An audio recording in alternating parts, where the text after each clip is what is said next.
názor kandidátu? Akej partie je vyhodná kandidátka? Podľa mňa udre. Aký je rozdiel medzi ostrovom a poloostrovom? Ostrov je obklopovaný vodou a polostrov nie.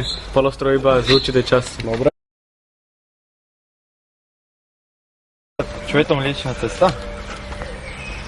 Nejaká cesta ve vesmíre. Nejaká dráha.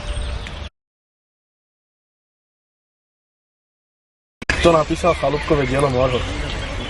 Chalúbka, ne? Aké sú výborné slova pod... Dovidenia.